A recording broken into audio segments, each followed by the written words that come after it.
আওয়ামী লীগ সরকার তাদের শাসনামলের শেষ সময়ে জামায়াতকে নিষিদ্ধ করেছে। আপনারা কি তাদের নিষিদ্ধ করবেন কিনা বা এই বিষয়ে আপনাদের মতামত কি? আওয়ামী লীগের যে কথাটা বলেছেন যে আমাদেরকে শেষ দিকে এসে নিষিদ্ধ করেছে তড়িঘড়ি করে, না শুধু এটা না তো, আওয়ামী লীগকেও নিষিদ্ধ করেছে। আপনি কি খেয়াল করেছেন যে ৭২ সালে আওয়ামী লীগ সরকার গঠন করার পরে ৭৫ সালের ৫ই জুন একদলীয় বাকশালের যখন সিদ্ধান্ত আওয়ামী লীগ সংসদে নিয়ে ফেললো, সংবিধান পরিবর্তন করে ফেললো, তখন কিন্তু আওয়ামী লীগ সহ সকল দলকে নিষিদ্ধ করে দিল। যেই দলের মাধ্যমে আসলে আওয়ামী লীগ ক্ষমতায় আসলো স্বাধীন বাংলাদেশে, যেই দলকে ভোট দিয়ে ভোটের স্বীকৃতি না পাওয়ার কারণে একটা মুক্তিযুদ্ধ সংগঠন হলো, সেইটাও তো আওয়ামী লীগ নিষিদ্ধ করে দিল। তাছাড়া ৭২ সালে ক্ষমতায় যাওয়ার পরেই শুধু জামাতে ইসলামীকে না, সমস্ত ইসলামী দলকে নিষিদ্ধ করে দিয়েছিল, একটাকেও কাজ করতে দেয়নি। হ্যাঁ, সেই সময়টা ৭২ সালে। তো আওয়ামী লীগের রাজনীতিতে নিষিদ্ধতা তাদের রাজনীতির অংশ বলতে পারেন আপনি।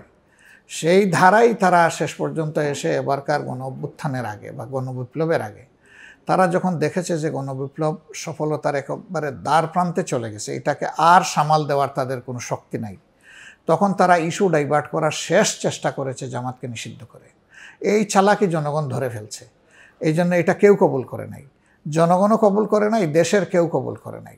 তার প্রমাণ হলো যে আমরা তাদের দৃষ্টিতে নিষিদ্ধ থাকলেও এই পট পরিবর্তনের সাথে সাথে ৫ তারিখ আমরা কিন্তু রাষ্ট্রের সামগ্রিক কর্মকাণ্ডের সাথে সাথেই আমাদেরকে সম্পৃক্ত করা হয়েছে। আমরা তো দরখাস্ত করে যাইনি, আমাদেরকে নিয়েই সম্পৃক্ত করা হয়েছে। কারণ সবাই বিশ্বাস করেছে যে এটা ছিল জামাতের উপর আরেকটা জুলুম, অনেকগুলা জুলুমের পরে এটা শেষ জুলুম জামাত ইসলামের উপর, এই জন্য এটাকে কেউ গ্রহণ করেনি। তো সেই আওয়ামী লীগ এখন নিষিদ্ধ হবে কি হবে না, জনগণ দেখেন কি বলে।